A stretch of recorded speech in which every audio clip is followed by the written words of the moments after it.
Good morning students, मैं नीतू चौधरी स्वागत करती हूँ आपका अपने परिवार स्वाध्याय श्री में। तो कैसे हैं आप सभी? आई होप अच्छे होंगे, स्वस्थ होंगे, घर पर होंगे, अपना और अपने परिवार वालों का ख्याल रख रहे होंगे। तो चलिए क्लास की शुरुआत करते हैं। ये हमारी करंट अफेयर की क्लास है। फर्स्ट क्वेश्चन से करते हैं क्लास की शुरुआत।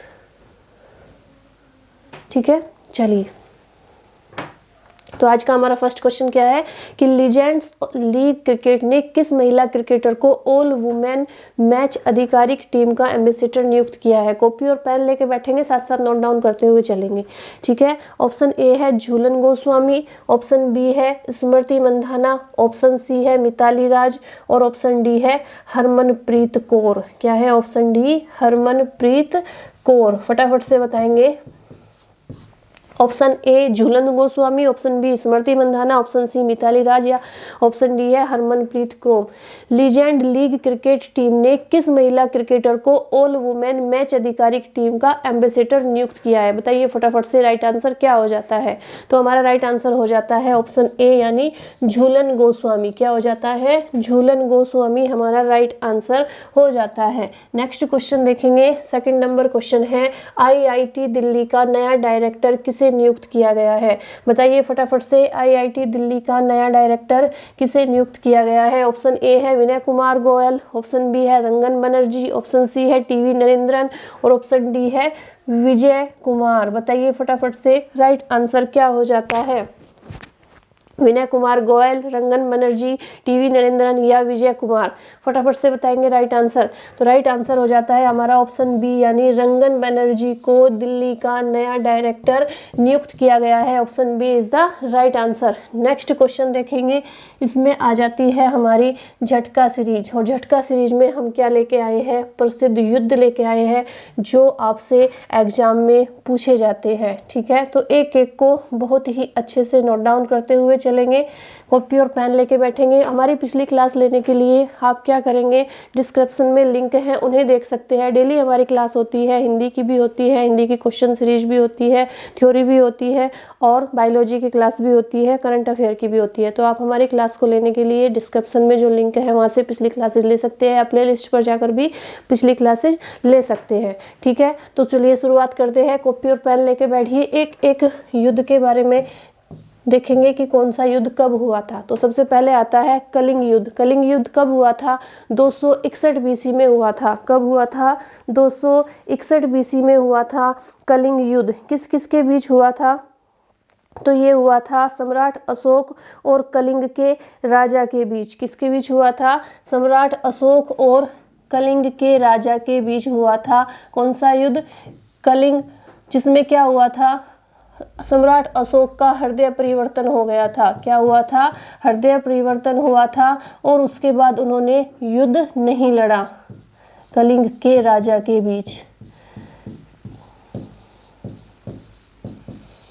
चलिए नेक्स्ट आ जाता है हमारा पेशावर का युद्ध। पेशावर का युद्ध कब हुआ था? 27 नवंबर 1001 में हुआ था। कब हुआ था? 27 नवंबर 1001 में हुआ था। किसके बीच हुआ था? ये हुआ था महमूद गजनवी और पंजाब के ब्राह्मण राजा जयपाल के बीच हुआ था। किसके बीच हुआ था? महमूद गजनवी और जयपाल के बीच। महमूद गजनवी और पंजाब के राजा कौन थे? जयपाल। जिसमें पराजित कौन हुआ? जयपाल पराजित हुआ। महमूद गजनवी ने क्या किया था? जयपाल को पराजित कर दिया था। ठीक है, इसके बाद आता है पानीपत का प्रथम युद्ध। पानीपत का प्रथम युद्ध कब हुआ था? 21 अप्रैल 1526 को हुआ था। नोट डाउन करते रहिए ना साथ साथ। पानीपत का प्रथम युद्ध कब हुआ था? 21 अप्रैल 1526 को हुआ था। ठीक है, ये किस किस के बीच हुआ था? बाबर और इब्राहिम लोदी के बीच हुआ था। कब? किस किस के बीच हुआ था? बाबर और इब्राहिम लोदी के बीच हुआ था। जिसमें क्या हुआ था? बाबर की विजय हुई थी और मुगल साम्राज्य की भारत में नींव पड़ी थी। किसके बीच हुआ था? यहीं पे लिख लेती हूँ, बाबर और इब्राहिम लोदी। इब्राहिम लोदी के बीच। ठीक है, इसमें क्या हुआ, बाबर की विजय हुई थी और मुगल साम्राज्य की भारत में नींव रखी गई थी। फटाफट से नोट डाउन करेंगे। इसके बाद कौन सा आ जाता है, इसके बाद आ जाता है खानवा का युद्ध। खानवा का युद्ध कब होता है, 16 मार्च 1527 में हुआ था। कब हुआ था, 16 मार्च 1527 में हुआ था। यह किस किस के बीच हुआ था, बाबर और मेवाड़ के राणा सांगा के बीच में हुआ था। किसके बीच में हुआ था, बाबर के और राणा सांगा के बीच में हुआ था। बाबर ने राणा सांगा को हराकर क्या किया था, राजपूतों का मनोबल गिरा दिया था। किस किस के बीच हुआ था, बाबर और राणा सांगा के बीच। बाबर और राणा सांगा के बीच विजयी कौन हुए थे, बाबर। इसके बाद आ जाता है पानीपत का द्वितीय युद्ध। कब हुआ था, 5 नवंबर 1556 को हुआ था। पानीपत का द्वितीय युद्ध कब हुआ था, 5 नवंबर 1556 को हुआ था। किसके बीच हुआ था, अकबर के जनरल बैरम खां तथा हेमू के बीच। किसके, बैरम खां और हेमू के बीच हुआ था। बैरम खां और हेमू किसके बीच हुआ था, बैरम खां और हेमू के बीच हुआ था। जिसमें क्या हुआ था, बैरम खां और हेमू के बीच में हुआ था। इसमें हेमू की पराजय हुई थी। किसकी पराजय हुई थी, हेमू की पराजय हुई थी, यानी बैरम खां ने युद्ध जीत लिया था। इसके बाद आता है हल्दी घाटी का युद्ध। हल्दी घाटी का युद्ध कब होता है, 1576 में। कब हुआ था, हल्दी घाटी का युद्ध हुआ था 1576 में। यह ऐतिहासिक युद्ध कब हुआ था, 1576, 18 जून 1576 को हुआ था। अकबर की ओर से कौन लड़े थे, राजा मानसिंह और महाराणा प्रताप के बीच हुआ था। किसके बीच, महाराणा प्रताप के और मानसिंह के। मानसिंह और महाराणा प्रताप के बीच हुआ था। अकबर की ओर से कौन लड़ा था, मानसिंह और महाराणा प्रताप के बीच हुआ था। इसमें क्या हुआ था कि राजस्थान के उदयपुर के निकट हल्दी घाटी में हुआ था ये, और इसमें कौन पराजित हुए थे, महाराणा प्रताप इसमें पराजित हो गए थे। ठीक है, और मानसिंह की विजय हुई थी। इसके बाद आता है पानीपत का तीसरा युद्ध। ये कब हुआ था, 14 जनवरी 1761 को हुआ था। पानीपत का तीसरा युद्ध कब हुआ था, 14 जनवरी 1761 को हुआ था। किस किस के बीच हुआ था, अहमद शाह अब्दाली और मराठा शासकों के बीच हुआ था। किसके बीच, अहमद शाह अब्दाली और मराठा शासकों के बीच। ठीक है, लिख लेंगे यहाँ पे अहमद शाह अब्दाली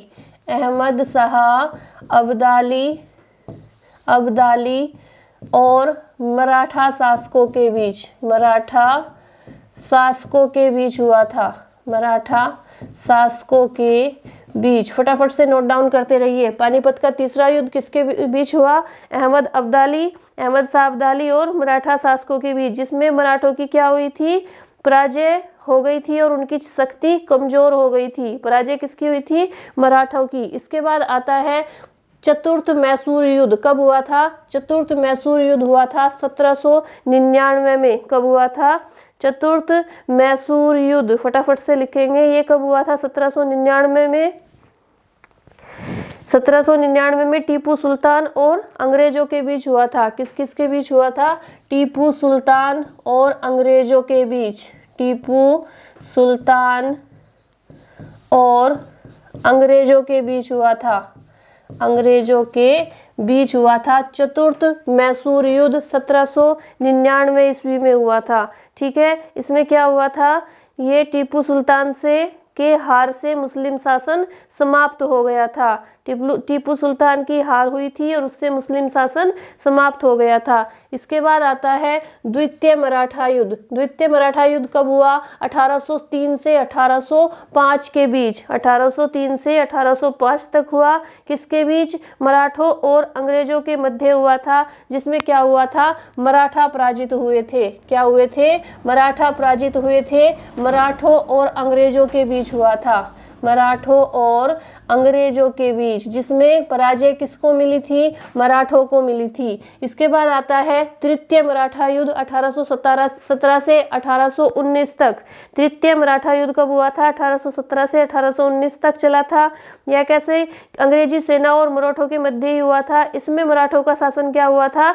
सदैव के लिए समाप्त हो गया था और अंग्रेजों का शासन दक्षिण में पूरी तरह फैल गया था। ठीक है। इसके बाद आता है भारत पाक युद्ध 1965 में हुआ था। भारत पाक युद्ध कब हुआ था? 1965 में हुआ था। भारत और पाकिस्तान के बीच टैंक युद्ध की दृष्टि से यह बहुत बड़ा युद्ध था और सुरक्षा परिषद के प्रस्ताव द्वारा विराम हुआ था। क्या हुआ था? सुरक्षा परिषद के प्रस्ताव द्वारा विराम हुआ था। इसके बाद आता है द्वितीय भारत पाक युद्ध। भारत और पाकिस्तान के बीच द्वितीय युद्ध कब हुआ था? 1971 में हुआ था। कब हुआ था? 1971 में। यह युद्ध बांग्लादेश को लेकर भारत और पाकिस्तान के बीच हुआ था, जिसमें भारत की विजय हुई थी। पाकिस्तान के 93,000 सैनिकों ने भारत के मुक्त वाहिनी सेना के साथ क्या किया था?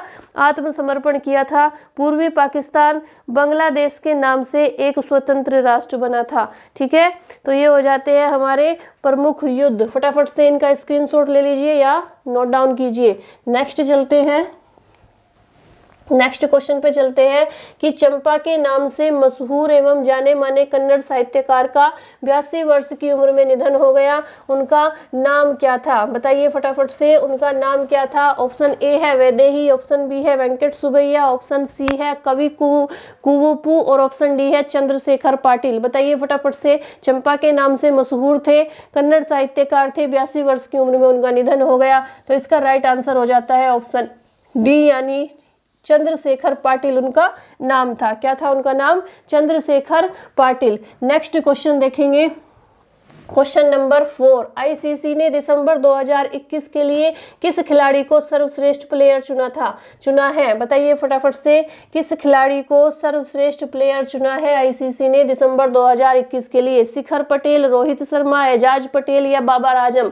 बताइए फटाफट से राइट आंसर क्या हो जाता है? शिखर पटेल, रोहित शर्मा, एजाज पटेल या बाबर आजम? तो इसका राइट आंसर हो जाता है एजाज पटेल। क्या हो जाता है? Option C is the right answer. Ajaz Patel को सर्वश्रेष्ठ प्लेयर चुना गया है दिसंबर 2021 के लिए।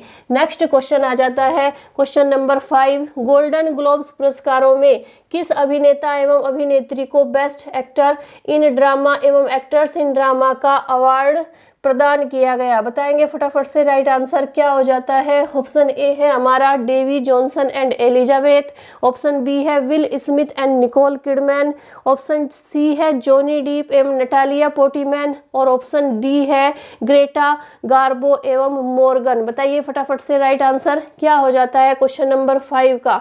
तो राइट आंसर हो जाता है ऑप्शन बी, यानी विल स्मिथ एवं निकोल किडमैन को। किसे? विल स्मिथ एवं निकोल किडमैन को क्या दिया गया है? बेस्ट एक्टर इन ड्रामा एवं actors in drama. Best actor और एक्टर्स, यानी विल स्मिथ एक्टर और निकोल किडमैन एक्टर्स को क्या दिया गया है? अवार्ड प्रदान किया गया है बेस्ट एक्टर इन ड्रामा और बेस्ट एक्टर्स इन ड्रामा का। नेक्स्ट क्वेश्चन देखेंगे। क्वेश्चन नंबर 6 आ जाता है कि श्रीलंका ने भारत की मदद से लग्जरी ट्रेन की शुरुआत की है, यह किन जगहों के बीच शुरू की गई? बताइए फटाफट से राइट आंसर क्या हो जाता है? ऑप्शन ए है हमारा तमिल बहुल इलाके जाफना से श्रीलंका की राजधानी कोलंबो तक, ऑप्शन बी है विशाखापट्टनम से बैरन द्वीप तक, ऑप्शन सी है कुरुनुल से भाषण 4 द्वीप तक। क्या है? भाषण 4 द्वीप तक। और ऑप्शन डी है इनमें से कोई नहीं। बताइए राइट आंसर क्या हो जाता है? फटाफट से बताएंगे इसका राइट आंसर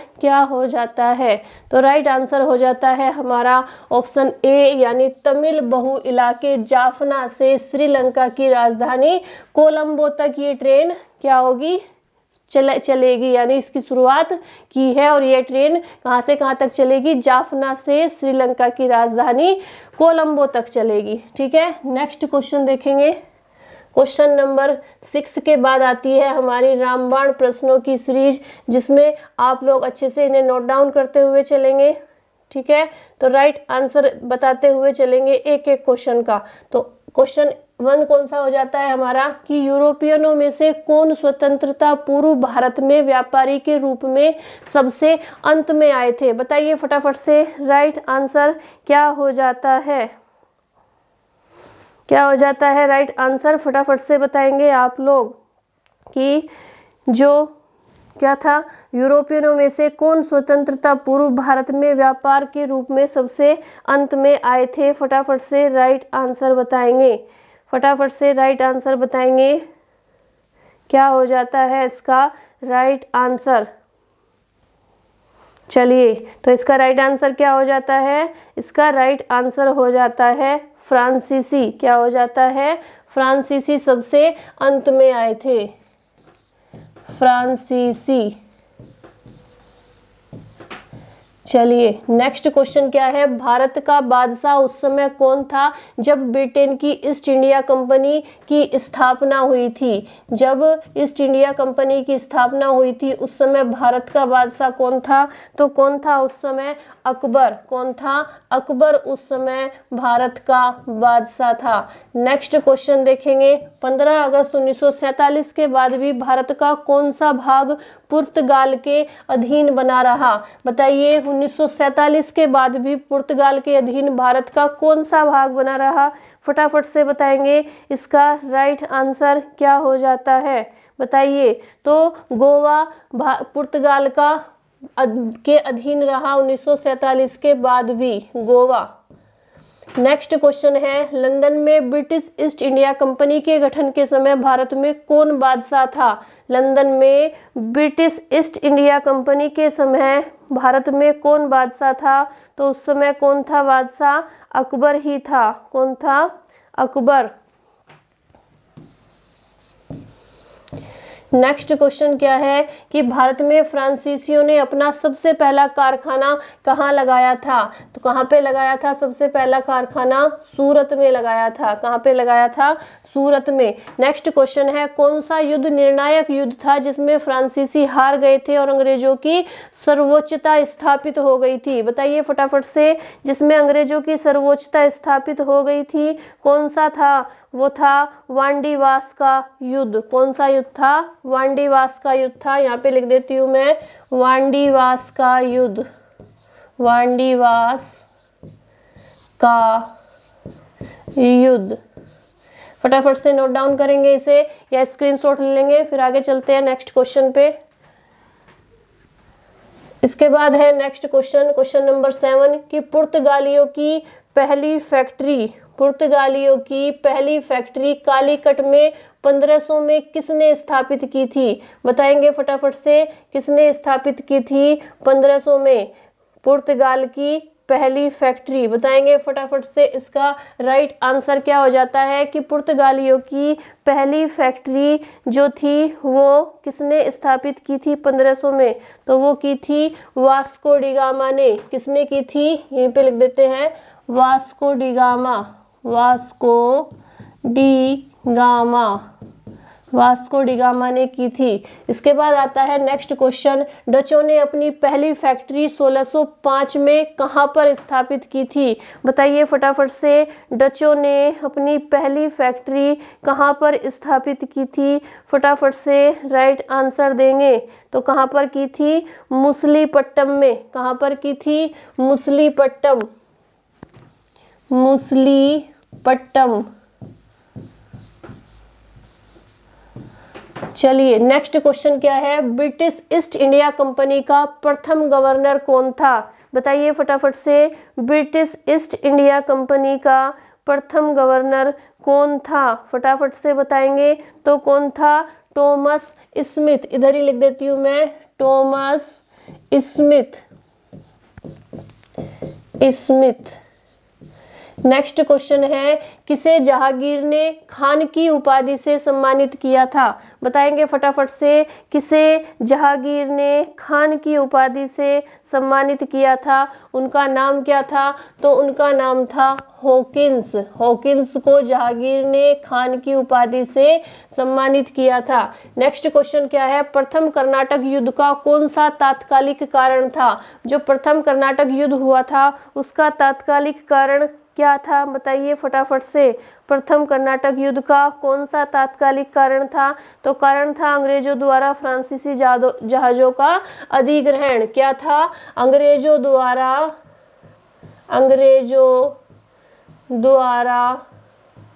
फ्रांसीसी जहाजों का अधिग्रहण। नेक्स्ट क्वेश्चन आ जाता है कि यूरोप वासियों को सर्वोत्तम सोरा और अफीम प्राप्त होता था, कहाँ से प्राप्त होता था? बताइए यूरोप वासियों को अफीम और सोरा कहाँ से प्राप्त होता था? बताइए तो कहाँ से होता था? बिहार से होता था। कहाँ से होता था? बिहार से। बिहार। नेक्स्ट क्वेश्चन है भारत में 1613 ईस्वी में अंग्रेजों ने अपनी पहली फैक्ट्री कहाँ पर स्थापित की थी? 1613 में अंग्रेजों ने अपनी फैक्ट्री कहाँ पर स्थापित की थी? फटाफट से बताएंगे तो सूरत में की थी। कहाँ पर की थी? सूरत में। इसके बाद नेक्स्ट क्वेश्चन आता है कि किस एक शासक ने ईस्ट इंडिया कंपनी को दीवानी प्रदान की थी? किस एक शासक ने ईस्ट इंडिया कंपनी को दीवानी प्रदान की थी? फटाफट से बताएंगे उनका नाम क्या था? किस एक शासक ने ईस्ट इंडिया कंपनी को दीवानी प्रदान की थी? वो थे शाह आलम द्वितीय। कौन थे? शाह आलम द्वितीय। शाह आलम द्वितीय। नेक्स्ट क्वेश्चन आ जाता है कि बंगाल की फैक्ट्रियों में से एक जो पुर्तगालियों द्वारा स्थापित की थी वह शहर कौन सा था? कौन से शहर में स्थापित की थी पुर्तगालियों द्वारा? बताइए फटाफट से वह शहर कौन सा था? तो वह था हुगली। कौन सा था? हुगली शहर। हुगली। नेक्स्ट क्वेश्चन है एक द्वीप पर निर्मित भारत का बड़ा नगर है। एक द्वीप पर निर्मित भारत का बड़ा नगर कौन सा है? मुंबई है। क्या है? मुंबई। नेक्स्ट क्वेश्चन है 18वीं सदी में लड़े गए युद्धों का सही कालानुक्रम बताइए। 18वीं सदी में युद्ध जो लड़े गए थे उनका सही कालानुक्रम बताइए। तो सबसे पहले लड़ा गया था अंबर युद्ध, दूसरा था प्लासी युद्ध। फटाफट से लिखेंगे कौन कौन सा, यहीं पे लिख लेते हैं। अंबर युद्ध, अंबर। उसके बाद था प्लासी युद्ध, प्लासी। उसके बाद कौन सा था? वांडीवास, वांडीवास। कौन सा था? वांडीवास था। और वांडीवास के बाद कौन सा था? बक्सर युद्ध। कौन सा था? बक्सर। तो कौन कौन से युद्ध थे? सबसे पहले था अंबर युद्ध, फिर प्लासी युद्ध, फिर वांडीवास युद्ध, फिर बक्सर युद्ध। ठीक है। नेक्स्ट क्वेश्चन आ जाता है कि पुर्तगाली ने 1499 ईस्वी में गोवा पर कब्जा किया था। भारत में यूरोपीय शक्तियों के प्रदेश के संदर्भ में उक्त कथन सही है या नहीं है? बताइए यह कथन सही है कि नहीं है कि पुर्तगालियों ने 1499 में गोवा पर कब्जा किया था? तो यह कथन सही नहीं है। तो इसका राइट आंसर क्या हो जाएगा? नहीं। क्या हो जाएगा? नहीं हो जाएगा। यह कथन सही नहीं है। फटाफट से स्क्रीनशॉट लेंगे, फिर नेक्स्ट चलते हैं। नेक्स्ट क्वेश्चन है हमारा, इसी में पुर्तगालियों की पहली फैक्ट्री कालीकट में, पुर्तगालियों की पहली फैक्ट्री कालीकट में 1500 ईस्वी में किसने स्थापित की थी? बताएंगे फटाफट से किसने स्थापित की थी कालीकट में पहली फैक्ट्री? पुर्तगालियों की पहली फैक्ट्री कालीकट में किसने स्थापित की थी? फटाफट से आंसर देंगे आप लोग। बताइए फटाफट से क्या हो जाता है इसका राइट आंसर?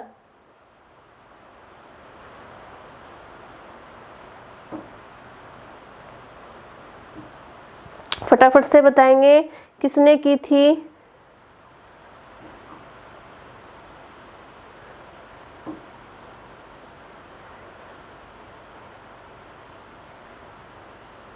बताएंगे फटाफट से कि कालीकट में किसने स्थापित की थी। ये क्वेश्चन किसने नहीं, यहाँ पे आएगा किसके कहने पर स्थापित की थी।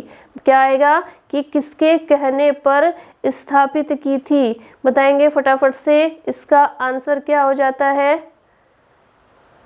तो अनुमति किसने दी थी? जहांगीर ने दी थी, यानी जहांगीर की अनुमति देने के बाद की थी। जहांगीर। चलिए नेक्स्ट क्वेश्चन है, डचों ने अपनी पहली फैक्ट्री 1605 में कहाँ स्थापित की थी? ये क्वेश्चन फिर से रिपीट हो गया है।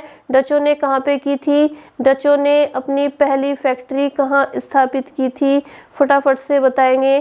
तो ये की थी मुसलीपट्टम में, अभी पीछे भी रिपीट हुआ है, मुसलीपट्टम। नेक्स्ट क्वेश्चन है, ब्रिटिश ईस्ट इंडिया कंपनी का प्रथम गवर्नर कौन था? बताइए, ब्रिटिश ईस्ट इंडिया कंपनी का प्रथम गवर्नर कौन था? फटाफट से बताएंगे। ब्रिटिश ईस्ट इंडिया कंपनी का प्रथम गवर्नर कौन था? आंसर देंगे फटाफट से आप लोग।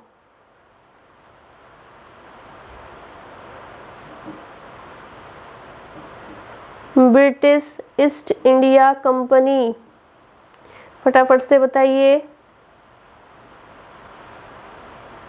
ब्रिटिश ईस्ट इंडिया कंपनी का प्रथम गवर्नर मैंने अभी पीछे भी लिखाया था, कौन था? Thomas Smith. ये 2-3 क्वेश्चन है जो फिर से रिपीट हो गए हैं, ठीक है। टॉमस स्मिथ, मैं इसीलिए देख रही थी कि ये क्वेश्चन पहले भी आ चुके हैं, ठीक है। नेक्स्ट है, जहांगीर ने खान की उपाधि किसे दी थी? तो किसे दी थी? हॉकिंस को दी थी। ये भी क्वेश्चन आ गया है, तो हमने ये कर लिया है। प्रथम कर्नाटक युद्ध का कौन सा तात्कालिक कारण था? ये भी कर लिया। यूरोप वासियों को सर्वोत्तम सोरा और अफीम कहाँ से प्राप्त होता है? ये क्वेश्चन फिर से रिपीट हो गए हैं, ठीक है, भारत में अपनी। तो चलिए ये हमने कर लिए हैं, ठीक है, ये हमने अभी अभी किए हैं। ये क्वेश्चन फिर से डबल क्या हुए हैं, टाइप हो गए हैं गलती से। चलिए, भारत तक समुद्री मार्ग की खोज किसके द्वारा की गई थी? यहाँ से देखेंगे, भारत तक समुद्री मार्ग की खोज किसके द्वारा की गई थी? बताएंगे फटाफट से। भारत तक समुद्री मार्ग की खोज किसके द्वारा की गई थी? तो कौन थे? पुर्तगालियों के द्वारा की गई थी। किसके द्वारा? पुर्तगालियों के। इधर लिख देती हूँ मैं, उधर जगह नहीं है। पुर्तगालियों के द्वारा,